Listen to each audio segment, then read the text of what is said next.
Shalom saudara-saudaraku yang dikasihi Tuhan. Kali ini saya ingin mengajak kita semua membahas atau merenungkan satu kata atau satu perbuatan atau satu kondisi, yaitu mengalah. Nah, seringkali kalau kita dengar kata mengalah ini sepertinya tidak nyaman. Bahkan ini bukan bagian saya.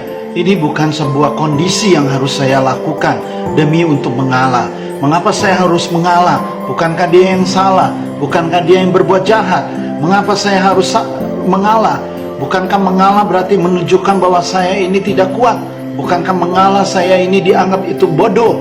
Bukankah kalau saya mengalah saya dianggap adalah orang yang tidak berani, tidak becus, bahkan tidak punya keberanian atau tidak punya kuasa apapun? Nah, saudara-saudaraku, memang kalau kita bicara mengalah ini di sisi manusia atau berdasarkan pandangan manusia memang benar.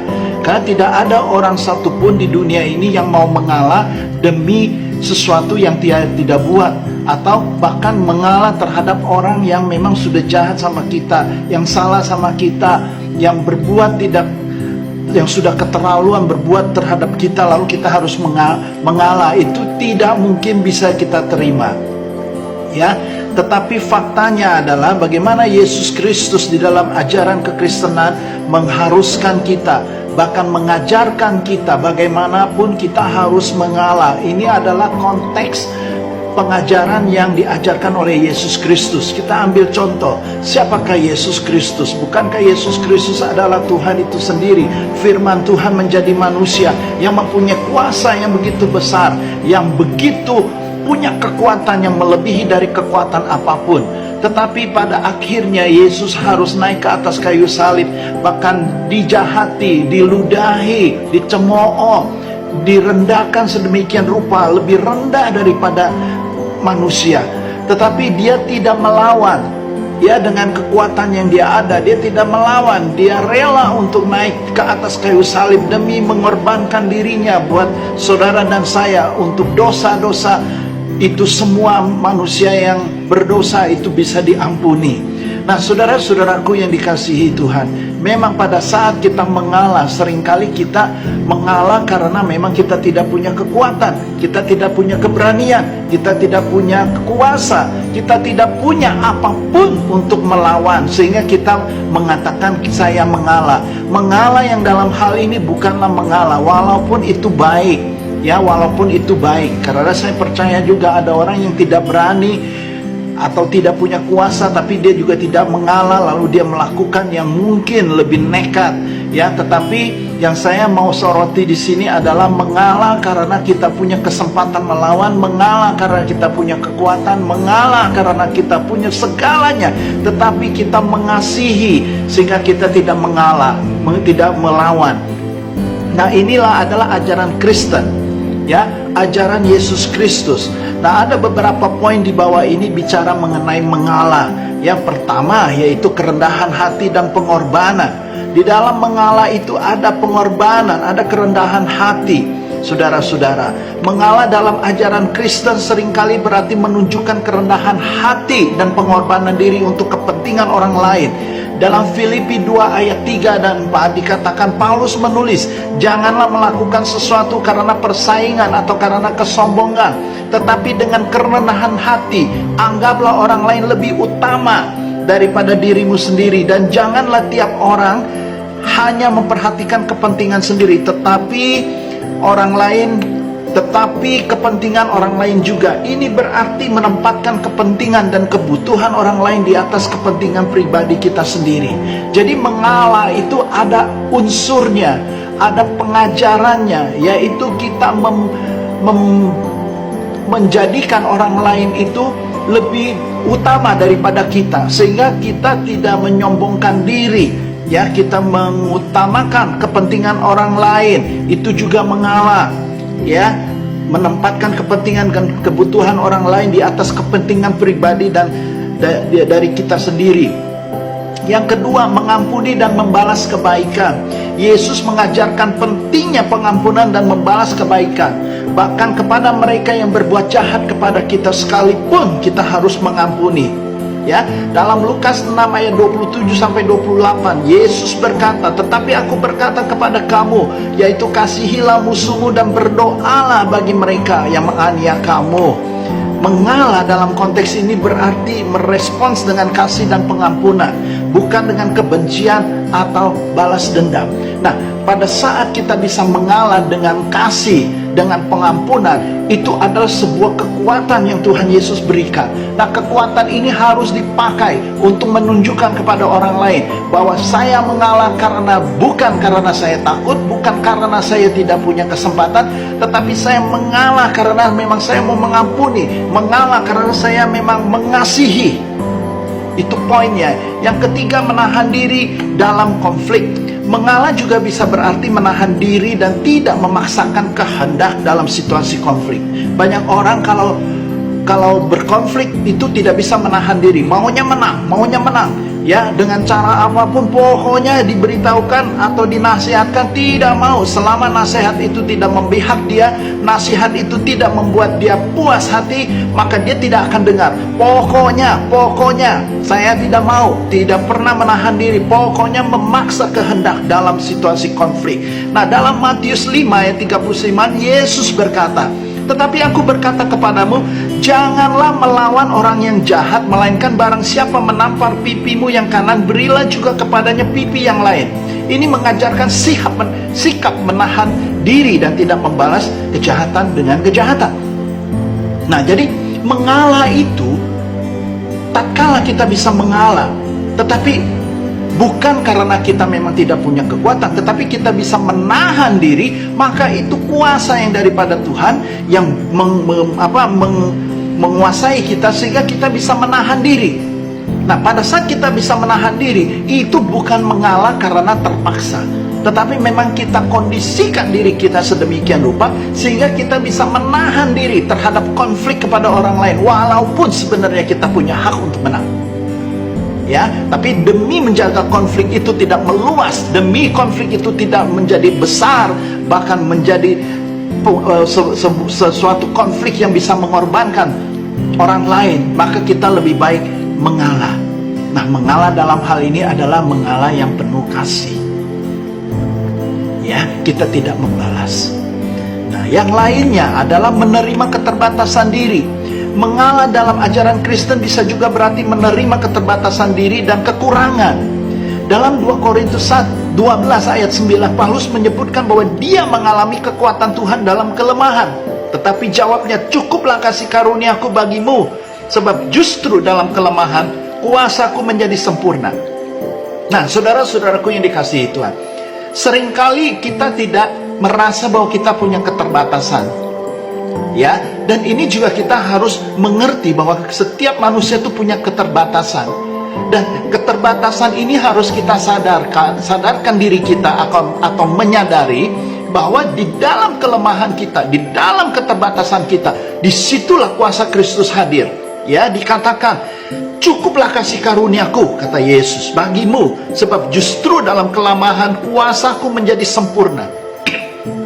Nah, saudara-saudaraku, kalau kita mengerti apa yang diajarkan Kristus, keterbatasan diri ini, sehingga harus kita mengalah di dalam satu kondisi. Tetapi ingat, tatkala kita mengalah demi kebenaran, maka tidak ada kemustahilan bahwa justru Yesus berkuasa di dalamnya. Ya, kuasaku, kata Yesus, kuasaku menjadi sempurna. Jadi mengalah ini adalah sesuatu kondisi atau keadaan yang kita harus lakukan. Bukan hanya di mulut saja, bukan hanya teoritis, bukan hanya mengajar di dalam kelas, bukan hanya di mimbar mengatakan kita harus mengalah, tetapi pada dasarnya praktek-praktek secara jelas atau di keseharian itu tidak nampak. Maka mengalah ini harus dilatih. Ya, harus dimengerti bahwa ada kuasa Kristus menjadi sempurna di dalam keterbatasan kita, di dalam kita mengalah. Ya, nah oleh sebab itu, yang kelima, melayani dengan kasih. Mengalah juga seringkali terlihat dalam pelayanan kepada orang lain dengan kasih. Di dalam Markus 10 ayat 44 sampai 45, Yesus berkata, barang siapa ingin menjadi yang terkemuka di antara kamu, hendaklah ia menjadi pelayanmu. Ya, barang siapa ingin menjadi yang terkemuka di antara kamu, hendaklah ia menjadi pelayanmu. Nah, saudara-saudaraku dikasihi Tuhan, saya mau mengaplikasikan bahwa di dalam pemimpin, di dalam organisasi, taruhlah misalkan di gereja, seorang pemimpin gereja, entah itu pendeta, gembala, yang notabene-nya Tuhan panggil dia untuk melayani, maka dia harus menjadi pelayan. Bukan jadi pemimpin yang seperti pimpinan ada di organisasi perusahaan, yang memerintah.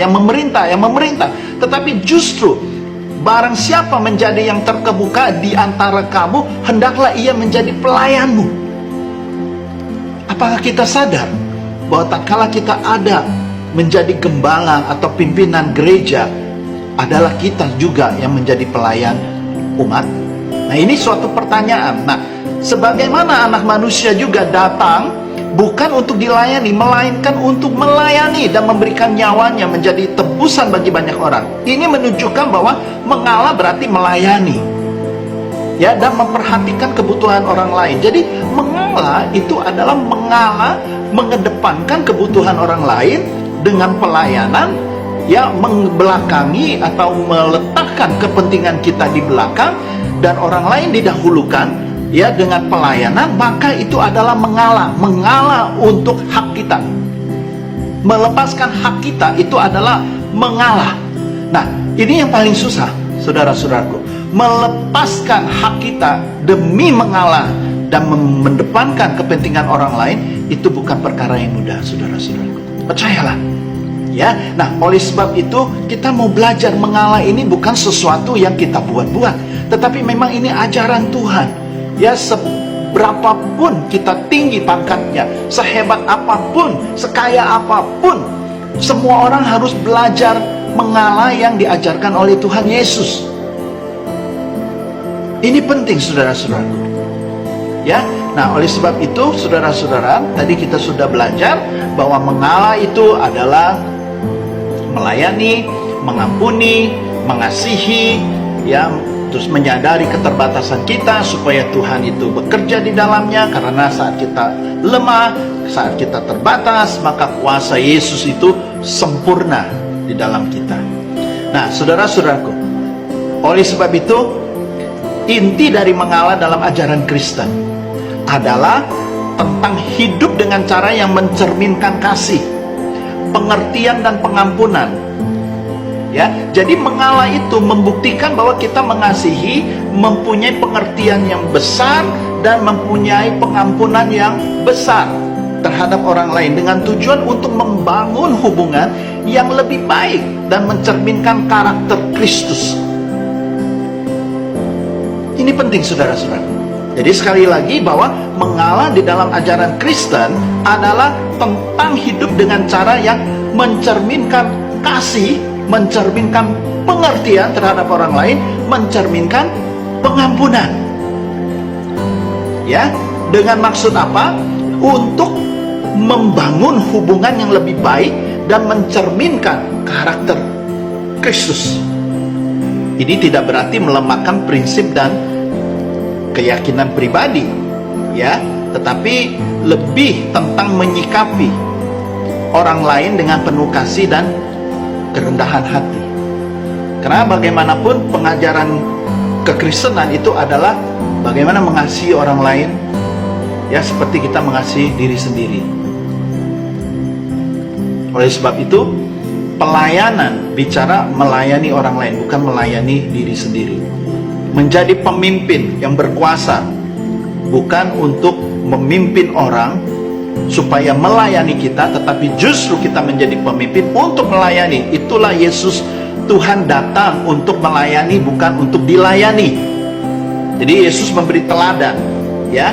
Nah, saudara-saudaraku, kita sudah mengerti mengenai mengalah, dan oleh sebab itu, bila saudara-saudara mempunyai masalah atau pokok doa yang mau didoakan, atau mungkin perkara-perkara dengan orang lain yang sulit untuk mengalah, atau orang lain tidak mau mengalah sehingga kita juga susah untuk berhadapan dengan orang seperti itu, lalu kita terganggu, kita tergoda untuk mau melawan juga, saudara-saudara boleh kirim email ke duniakonsultasi@gmail.com.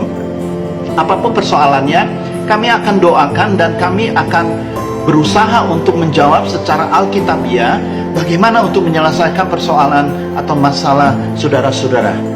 Ya, oke. Jadi saya buka ruang konsultasi ini. Siapapun boleh bertanya. Tentunya batasannya adalah iman Kristen. Sebab kalau di luar dari iman Kristen saya menjawab pasti tidak akan pas ya, percuma juga. Jadi harus orang Kristen yang iman Kristen, percaya kepada Yesus Kristus. Cuma ada persoalan yang harus dibereskan, itu silakan kirim ke email kami di duniakonsultasi@gmail.com. Oke, dan inilah pelajaran hari ini tentang mengalah. Dan saya berdoa kita semua yang percaya kepada Yesus Kristus bisa belajar seperti Yesus Kristus yang mengalah demi kebaikan orang lain, demi untuk orang lain diletakkan atau dikedepankan kebutuhannya, kepentingannya daripada kebutuhan kita atau kepentingan kita. Ya, seperti Yesus melayani orang yang berdosa. Kiranya Tuhan memberkati kita semua. Amin.